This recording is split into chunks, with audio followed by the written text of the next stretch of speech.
Bob's Breakfast. So the Queen is going to Whipsnade Zoo today. She is. She's off to the zoo. A baby elephant that's been named after her. Yes, that's right. She's going to meet this elephant. That sounds kind of apt. Because, you know, they do have a lot in common.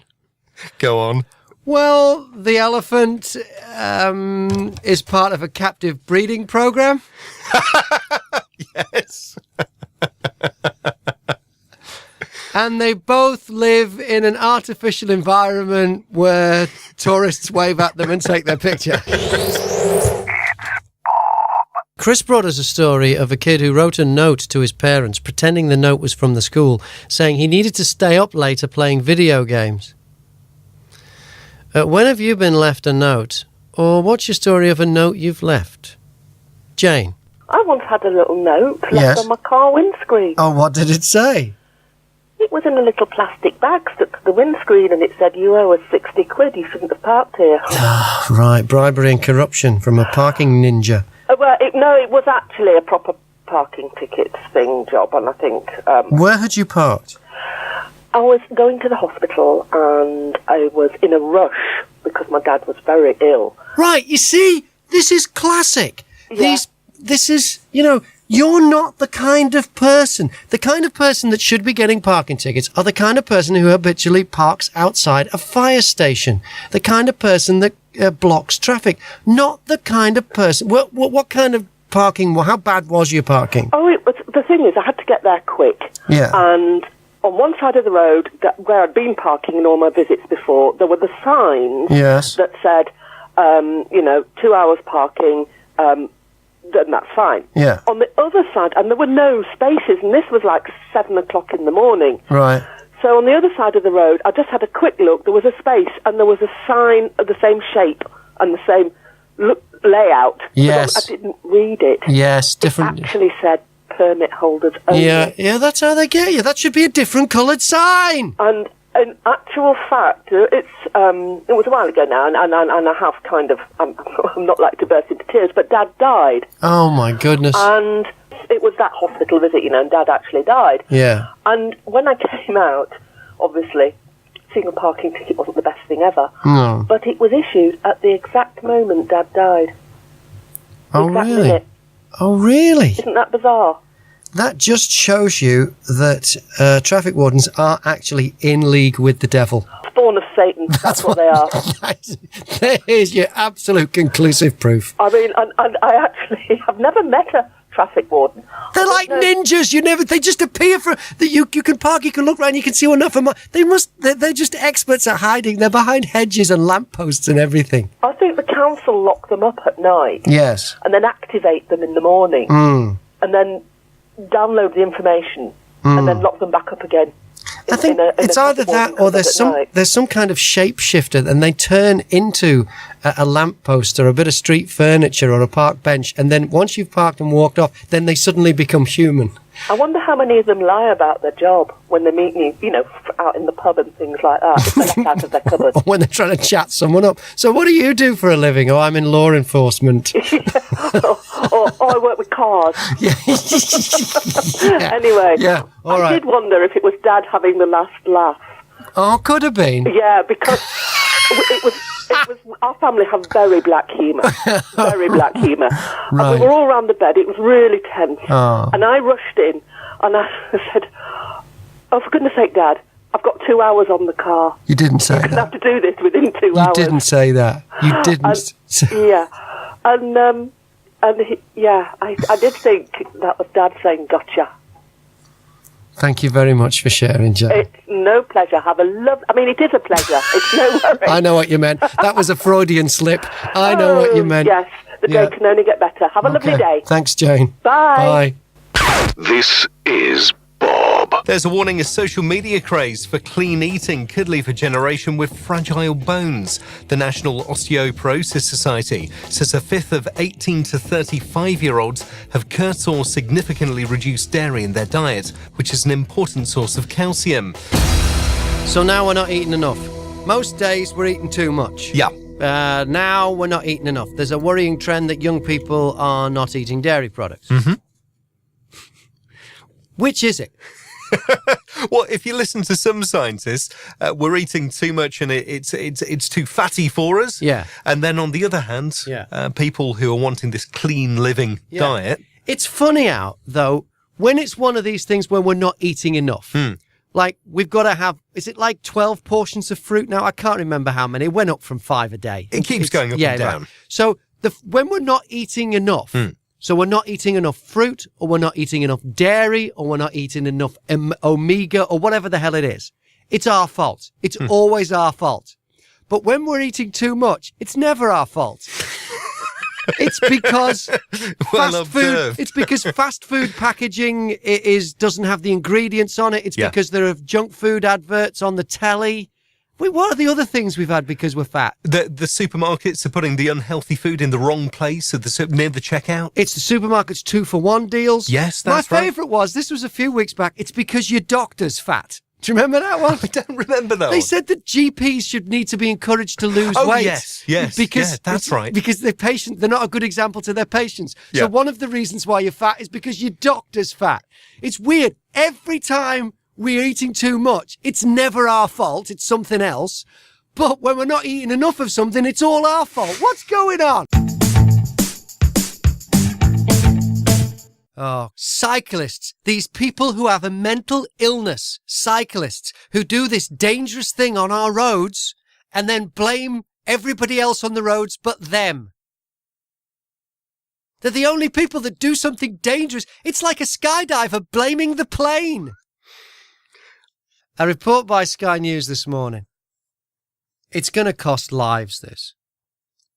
It says that people who cycle to work reduce the risk of cancer and heart disease by almost a half.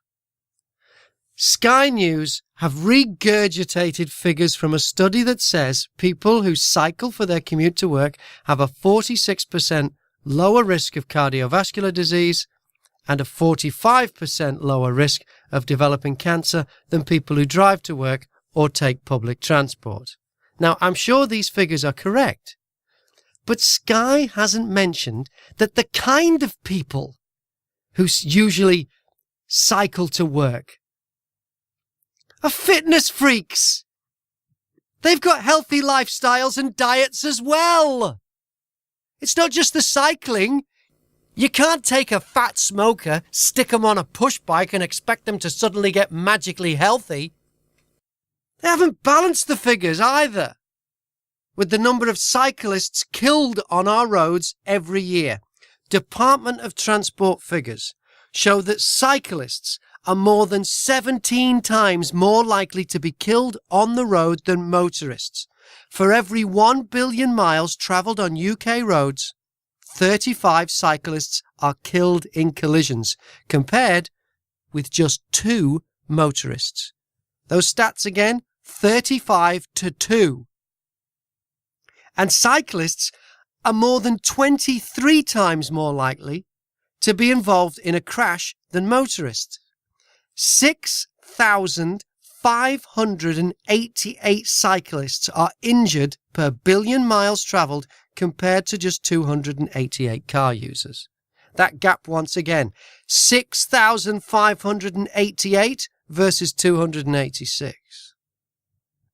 Without balance, this Sky News report is fake news. It's suggesting that cycling on a public highway is actually a healthy thing to do. That's dangerous because it might actually encourage people to ride bikes on public roads, and that's the last thing we want to happen. Cycling propaganda is everywhere.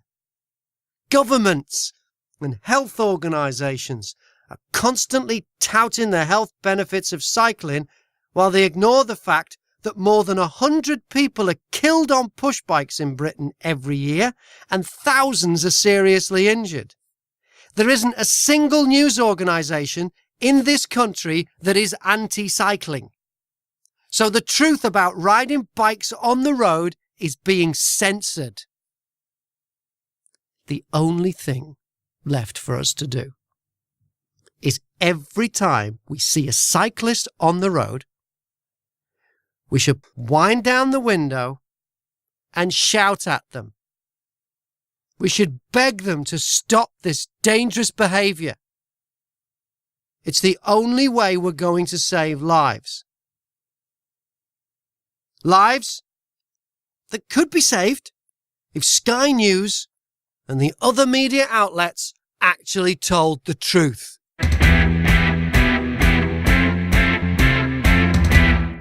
Let's get the latest news. Chris Hubbard. There's several places you shouldn't put your hands, one of which is down the loo, because firefighters... I'm glad you said that, because I was a little bit worried, but okay, thank you. Firefighters have had to free a woman. There are 2 reasons why you shouldn't put your hand down the loo. Okay, go on. Number 1 and number 2. They just write themselves, don't they? Okay, right. So a lady put her hand down the carsey. Why? Well, she decided that she wanted to unblock her toilet. The toilet had got blocked. With her hand? Yeah, I know. You don't know what you're going to grab. Well, quite. Especially she'd just moved house. Right. So, deciding... She knew there was a danger, but she put her hand down there anyway. Absolutely. Undeterred. Because she didn't have a plunger. Okay. She made the decision to carry this out. However, she did run into problems when her watch got stuck in the toilet basin. So she'd still got her watch on. Surely, if you were doing this, you'd remove any sort of jewellery. And surely, don't you wear your watch on your non-dominant hand? So if you're right-handed, you wear your watch on your left hand for that very reason, because you're more likely to put your right hand in places that could damage your watch than your left hand. Absolutely. Okay. Yeah. So, bearing in mind she'd still got her watch on, she went down straight into the toilet, stuck her hand around the U-bend. The watch got stuck on this, leaving it absolutely stuck. So her hand was in there, kind of just around the corner. Right. She got no choice but to call firefighters. Fortunately, she got her phone handy, because that could have been a long wait before maybe somebody needed to use the loo and came in, for that matter. So she managed to phone with the other hand. Yeah. And phoned the fire brigade. Fire brigade had to remove the toilet, carry the toilet. She didn't call a plumber? No, she called the fire brigade to try and get her out. Oh, of course, because firemen are more exciting to have in your bathroom than plumbers, I suppose. Yeah, maybe so. Okay. And they don't charge you either. Ah, yes. That's probably something to do with it.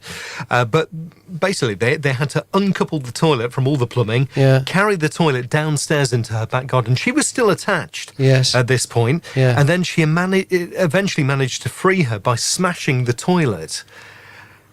So that's the way they dealt with it. I mean, the neighbours were treated to quite a show as fire crews worked to free her from this. Yes. And eventually they smashed it in bits and she was freed at the time. She's been uninjured by the ordeal, fortunately. Right. And she's put a video of it online as well. Has she? Yeah. She's a bit of an attention seeker. Yeah, she wants a fire brigade in her bathroom and she went, I don't know. No, it's been viewed thousands of times now. She doesn't look comfortable. Let's put it that way.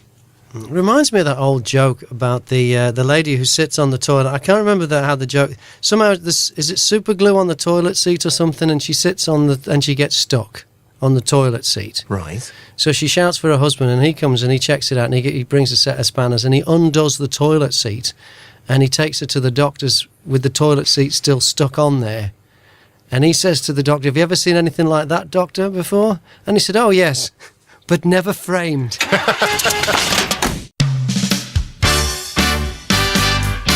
Good morning, Chris. What can I do for you?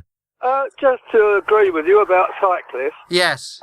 Also, I heard the guy that was interviewed in the report this morning on Sky, saying, how much health he felt breathing all that fresh air. Well, surely if he's riding on the roads, he's breathing all the diesel fumes that are going past him. I know. At the moment, the government are trying to ban diesel cars because they're saying it makes the air poisonous. How can the same news organisations then run a report that says sucking it all up while heavy breathing because you're riding a push bike in it is good for you? Make your mind up. It's one or the other. It can't be both. That's right. He also said that he felt invigorated when he got to work. Well, surely he'd be all hot and sweaty and in need of a shower. Yeah, who wants to sit next to him? Yeah. Exactly. Yeah. Cyclists. Especially if he's wearing lycra. Oh, yeah. And it's always blokes who never... Well, nobody looks good in Lycra anyway, let's face it. It's always people who shouldn't be wearing Lycra. There is something wrong with them. People who get on push bikes and ride them on public roads have a mental illness. I couldn't agree more.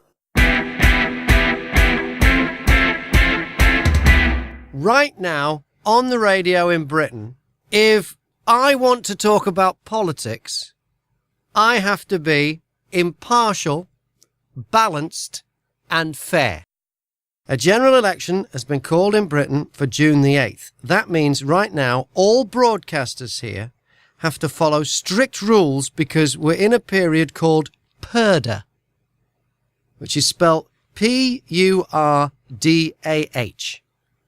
I looked up the word purdah to get a definition, and the definition I got was a state of seclusion or secrecy.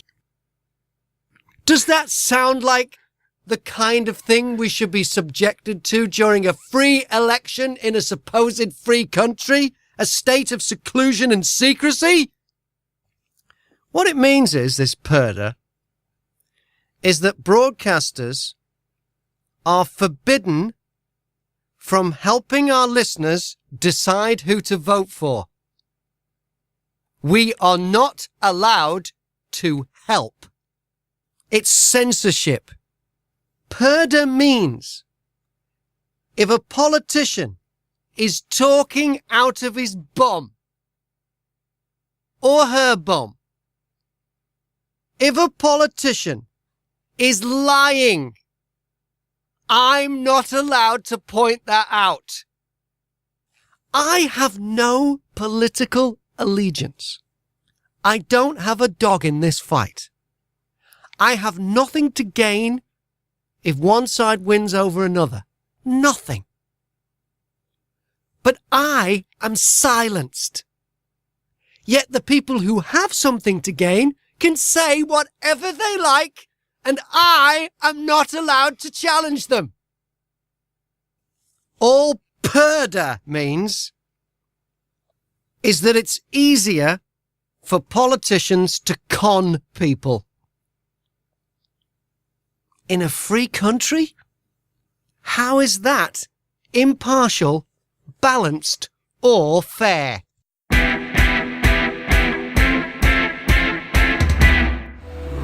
Oh dear, lots to get hold of this morning, Chris. The war on the drinking straw. Now. Absolutely, yeah. Now they're targeting restaurants. Restaurants say they're going to be cutting down on these straws. I've never understood the point of the drinking straw. I mean, was tilting a glass that much work? You have to pick the glass up Yes. and then tilt it into your mouth. Yeah. Using a straw is a lot more involved. It seems to be, yeah. Because very often when they go in the drink, they float up and you have to keep pushing it back down into the drink. And, it's just a hassle. I've only ever spilled one drink in public in my life. And that was a drink that had a straw in it. I reached across the table to get something else, a salt or something, I can't remember what. And because the straw was sticking out at the top of the thing, it knocked it over. That's what happens. Yeah, I'm with this. I'm with this campaign to reduce them. 100,000 straws a month is what just one chain's using. I know, but once again, they're having to go at the straw itself, not the material it's made from. The problem is the plastic. Because remember, we used to have paper drinking straws. Where have they gone? That's right. They were big in the 80s. Yeah. I seem to remember. But interestingly, this chain, Oakman Inns, is saying that they won't be serving up straws voluntarily. Yeah.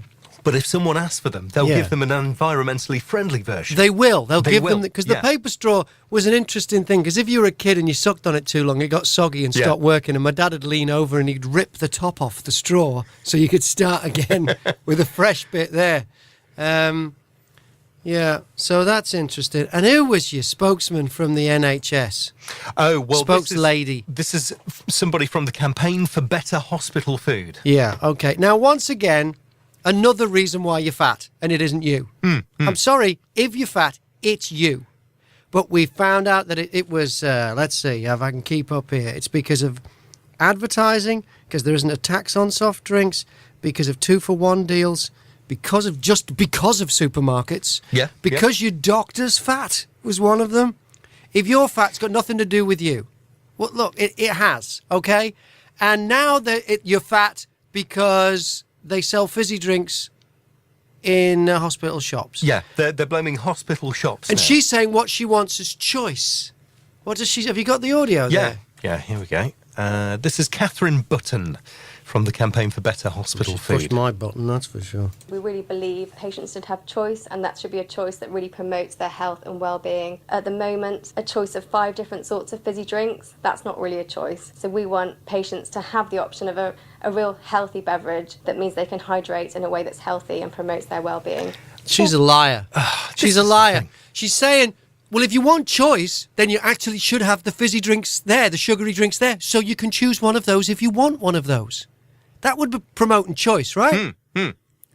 All of these shops sell water. They do. All of them. All of them. And some of them still and fizzy. In fact, there's all kinds of water. There's vitamin water. There's watered down cordial water. You know, that flavoured water, which is basically watered down cordial water. Yeah. They do have choice. She wants to take choice. She's dangerous. She wants to take choice away and claim she's giving you choice by doing that. Well, they're targeting shops that have got outlets in hospitals, so the likes of W.H. Smith, Subway and Greggs. I have never, ever been into a W.H. Smith where there hasn't been vast quantities of bottled water. Bottled water? Bottled water of all sizes. Yes! You can get little bottles of water, massive bottles of water. No, she is a dangerous individual and a control freak, and she must be stopped. It's Bob. The actor Tom Hardy is a have-a-go hero. This happened in London at the weekend. He saw 2 teenagers on a motorbike run a red light, then crash into a Mercedes and then give it tows. He chased after them, ran through gardens and eventually caught them. So we're talking about have-a-go heroes. When have you been one or witnessed one? Ken? Many, many years ago, I lived in Hertford, and I was walking home from the pub, and I saw an incident, a lad on the ground and 2 people attacking him. Wow. One was stabbing him, which I thought was a knife. The other one hitting him with a baseball bat. Goodness me, serious? Seriously. Yeah. So I ran over there and shouted out, the police are on their way, the police are on their way. Even though they weren't? Even though they weren't. Yeah. This is long before days of mobile phones. Yeah. And the 2 chaps jumped in a car and drove off. I took the registration number, saw the lad was okay, phoned the police. And had he been stabbed? It was with a screwdriver. I thought it was a knife. It was a screwdriver. But they stabbed him? Yes. Wow. And hit him with a baseball bat. Wow. So the police came. The 2 people concerned were trapped and went to court. Yeah. But they were given very, very lenient sentences. Oh, why? Oh, well, I'll come to that. Anyway, went to court. I was told by the police I didn't have to turn up because, as a witness, because they'd agreed to plead guilty. They were given lenient sentences. Anyway, a couple of months later, I was coming home from football training, and lo and behold, I was attacked by these 2 blokes. No. So I defended myself with one, and the other one jumped in the car and they run off. Next thing, I was arrested for attacking them. Brilliant. Yeah. Anyway, to cut a long story short, what happened is that they got lenient sentences because they were grassing to the police. Oh, were they? They were informers. Yeah. That's not the end of the story. They were parked up one night outside what was then Zero's nightclub in Hertford. Yeah. Young girl had a row with a boyfriend, came out, jumped in the car thinking it was a taxi. Right. They drove her off, raped her and burnt her with cigarettes. And they were eventually nicked. And did they get a proper sentence in the end? Yes. But if only they'd locked them up in the first place. I reported to the police for intimidating a witness. You what? I reported them because they came after me. Yeah. Because I was a witness against them. Yeah. And I said, surely they're intimidating a witness. Yeah. Police didn't want to know because they wanted him out on the streets because they were grassing to the local police. So do you know how long they got, Ken? For the original attack, they got, I think it's 18 months suspended for 2 years. Which means they didn't get locked up. This suspended sentence, it means nothing. Either lock them up or don't. You what? The police wanted them on the streets. Oh, but that's right, to keep the info coming, yeah. Yeah. And when they got done, they eventually got done for the rape case. Yeah. I can't remember what they got. But I think if the police had investigated it first time, yeah, I think the young girl's life wouldn't have been ruined. Exactly. I mean, police need grasses. They need informers. But if someone is clearly violent, then they need to be taken off the street. If someone is a violent offender, they need to be locked up. The thing with a violent offender is the violent offenders need to be warehoused. We need to warehouse the bad guys. That's how you'll make the streets safer. Not by letting the violent offenders walk the street just because they're grassing on other people. I mean, the violent ones is a whole different deal. Well, the police turn a blind eye to it. Unbelievable. Just because it makes the police work easier. It was investigated by the Police Complaints Authority. It was, yeah. Via my MP at the time. Yeah. The police just hushed it up. They didn't want to know. Well, that's the police for you. We got too many. I mean, most coppers are decent blokes. And I feel sorry for them because they know who the villains are, but they can't get them locked up. But you've just got these few bad eggs in the police force that give all the decent coppers a bad name. Exactly. And they really need to weed them out, but they seem to do the opposite. They're like the Catholic Church. They just try to cover up the problems rather than try and say, no, we want to run a better police service and we're only going to do that by weeding out these bad people. Exactly. Yeah. And they get, the public feel bad about the police then. Yeah, when really, and it isn't even most of the police that are like this. No. You'd think that the police, to protect their own reputation, would want to weed out the scumbags. But no, they seem to protect each other regardless of whether they're good coppers or not. I don't know. Hey, Ken, thank you very much. Okay, Graham. Cheers. Bye-bye. Bob's Breakfast. I think I've worked out how to save the planet. We keep hearing about how fossil fuels are bad for the environment and how they're eventually going to run out anyway. So there's no future in that. As long as we generate electricity from renewable sources, the answer has to be electric cars. Now, I've been thinking about this lately. The new Mackmobile is a hybrid. It's petrol and electric. So I'm kind of halfway there. But I have been wondering about, why not go all the way? Why not go all electric? And so last night, I woke up in the middle of the night with the answer. Electric cars haven't caught on yet. And the reason most people give for not buying them is electric cars don't have the range. Well, range isn't really the issue. Some Tesla models can go for 300 miles on a single charge.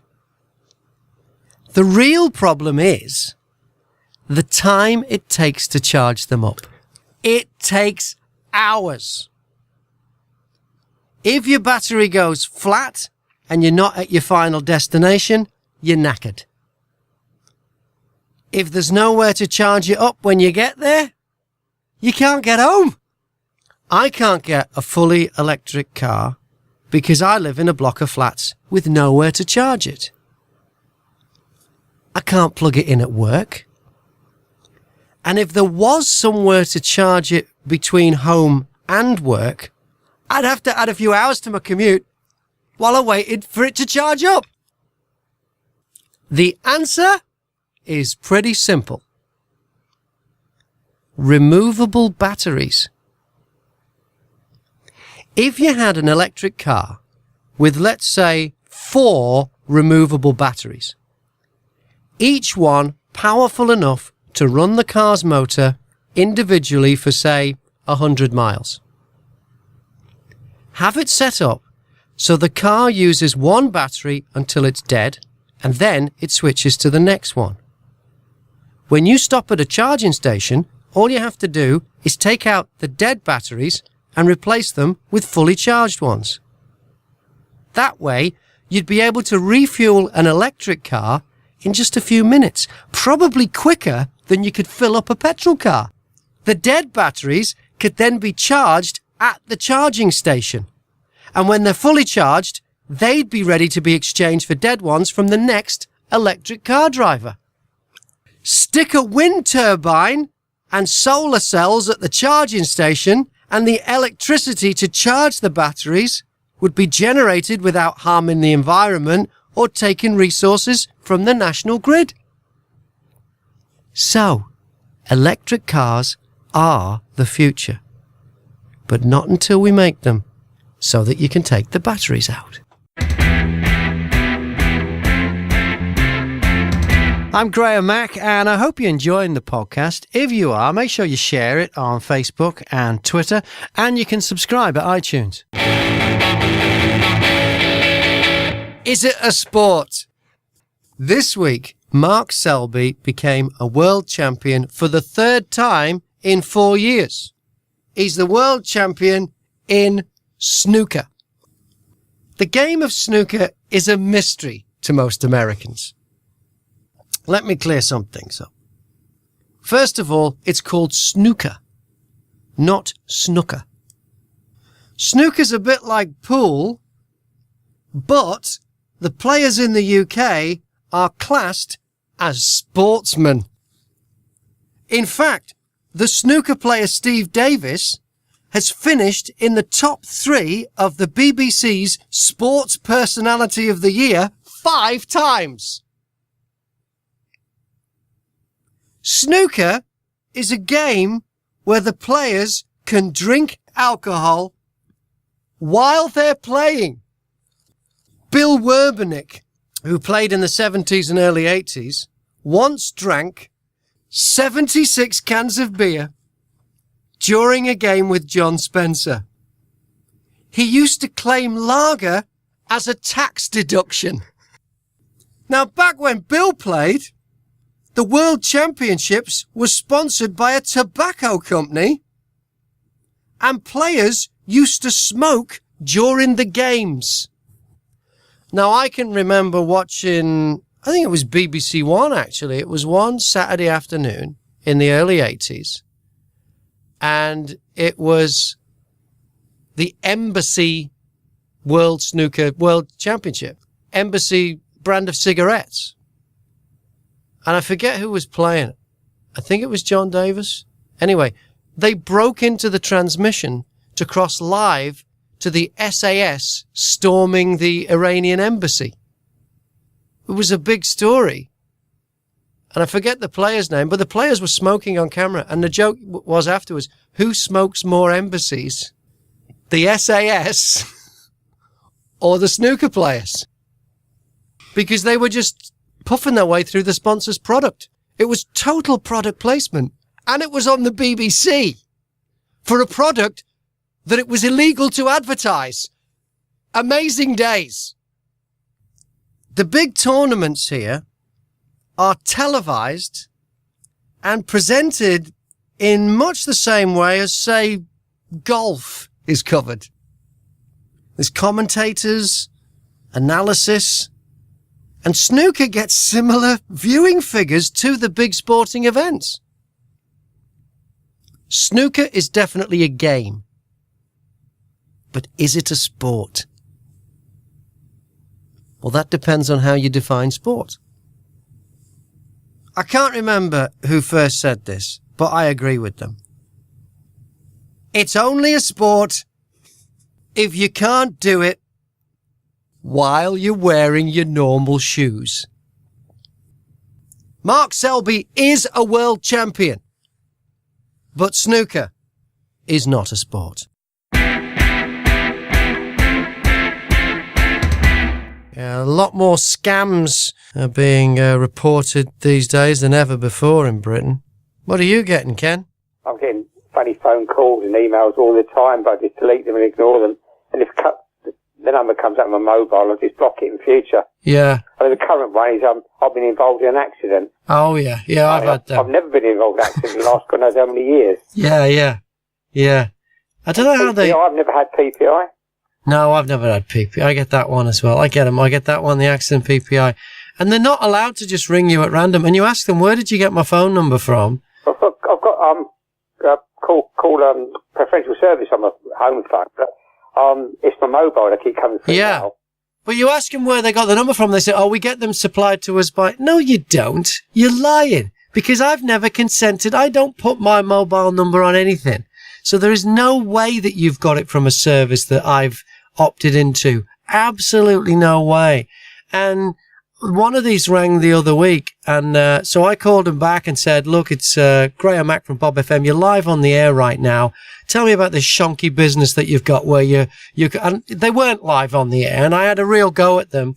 They complained to Ofcom, and Ofcom put in the complaint we had to supply audio of that day's broadcast. Oh, no. I mean, it's ridiculous. Ofcom should be protecting me from these crooks. Exactly. These crooks shouldn't be trying to be protected from me.